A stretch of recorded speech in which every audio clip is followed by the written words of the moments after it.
শেষের পথে রয়েছে আইপিএল। আর কয়েকটা ম্যাচ পরেই শুরু হয়ে যাবে কোয়ালিফায়ার। এখন দলগুলো নিশ্চিত করতে যাচ্ছে কোয়ালিফায়ার। গুজরাট টাইটান্স বাদে সব দলেরই সুযোগ রয়েছে বর্তমানে আইপিএল খেলার।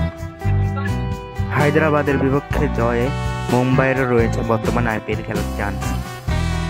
আরসিবি, দিল্লি রয়েছে খেলার চান্স। সবচেয়ে সুবিধাজনক অবস্থানে রয়েছে রাজস্থান রয়্যালস, কেকেআর ও সিএসকে।